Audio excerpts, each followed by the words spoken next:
We all have someone in our family that we really care so much about. And you know what's funny? This is my uncle right here. I don't know how he deals with me. I was just asking him this question when we were off camera. I said, Uncle, wouldn't it be crazy if I became a woman? And what was your answer? What was your answer to me? I said, bitch, you're halfway there. I was like, wait a minute, are you the only one who doesn't see that what they all been saying all these years? Sweetheart, sweet pea. The story's been out there all these years, but anyway. So this is my Uncle Tony.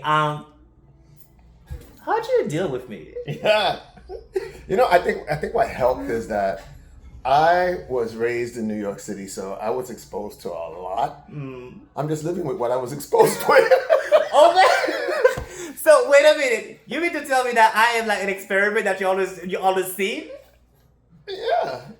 Well, I mean, you're unique in your own way, but you're nothing new. and you know It's the nothing. You're, what it is, I have a lot of gay friends, and they always say to me, "Why can't most straight guys be as cool as you?" And I said, I have no reason to be afraid of you, nor chastise you or anything, because I know there's no chance in hell that we're ever going to get together. So why should I be afraid, or why should I not want to hang out with you? You're still a person, you know. So the same thing with you. I knew from day one. you see, I was like that boy's special. this is the reality. So I think I've, I've gotten to know my uncle Tony when was older in my life. I mean, I was like in my 17, early 18. 17, 18 years old. That's when I actually got to know him. And then as I hang out more and more with the family, they just realized that, well, honey, baby, we've been know that. Even when you were like, because my aunt Kathleen, she's like, baby, when you came to see me in 1995, from the Caribbean, from your little island, the Caribbean, I always already knew the story. Your mom and your daddy didn't know the story, but we knew the story. We Us just, New Yorkers knew the story. yeah. I mean, it comes with the territory because in the Caribbean, you don't really. People in the Caribbean are kind of like this, you know. Yeah, they don't accept it, and uh, I look at it like this: like guys that are afraid or don't want anything to do with them. Like, are you afraid of the individual, or are you afraid of yourself? Are you afraid I'm seeing something that you see? Is something piquing your interest that you don't want to? What's the problem? What's the tea that you're scared about?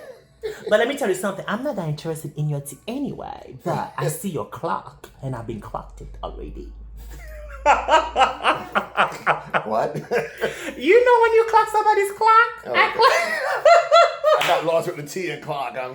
Well, anyway, I don't expect him to know all the lingo, but I want to say I really truly care, and I'm so thankful that I have you in my life.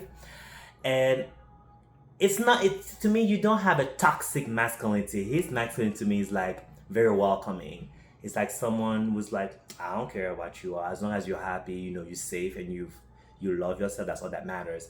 And my uncle Tony has always made me feel like that. So it's someone I will always come to with my many issues. Say, hey, child, this is what's going on. Or if you need a suit jacket, or you need to go somewhere dressed as a male. Yeah, because honey, I don't have any of those genes. I think God really played a real trick on me.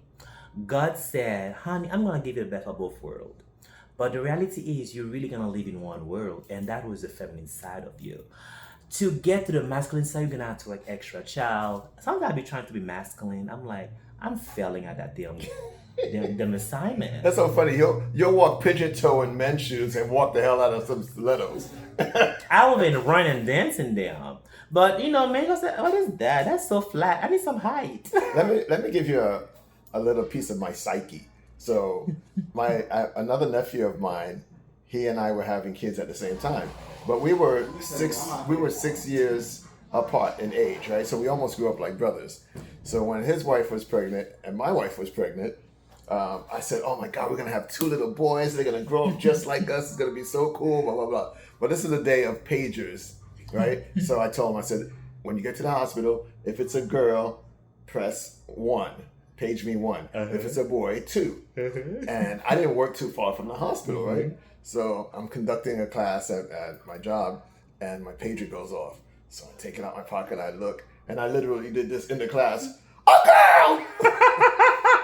And the class is like, are you okay? I said, I'm sorry. Hey, we're going to have an extended lunch today. I said, my nephew just had a baby right down the street, so I'm going to go visit you guys. It's an hour and a half lunch today. They're like, all right, cool.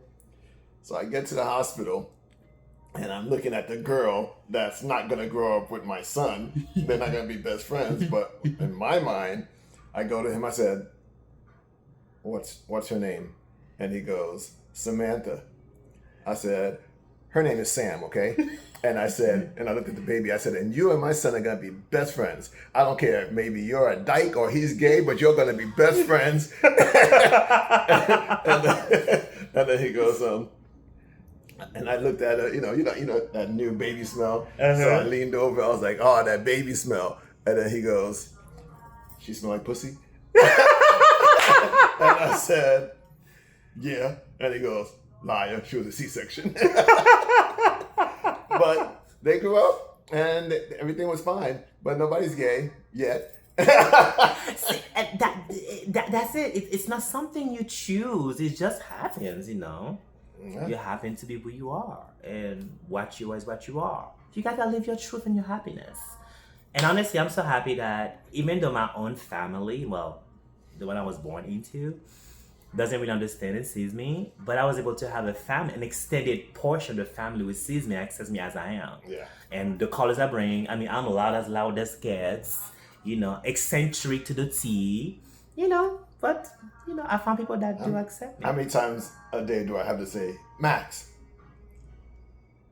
I know. But, you know, it also comes with the fact that in the line of work I do, I mean, I'm always near very loud noises that kind of make my ears kind of go. And, you know, a queen never tells her age, you know, gracefully.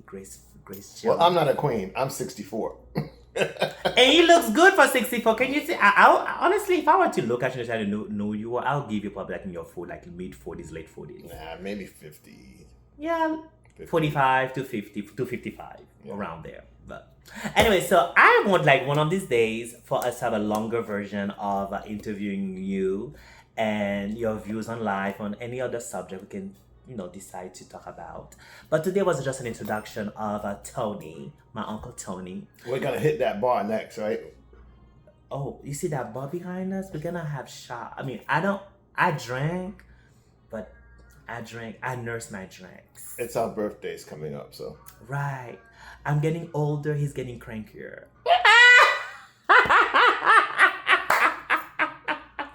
Well, thank you for stopping by, and thank you for coming to the camera with me. And because I'm so shy, you know what I mean? He's very shy. Camera shy to no end. Can you see that? I had to twist his arms for him to under the camera.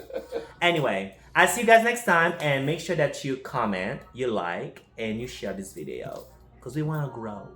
Deuces. Bye.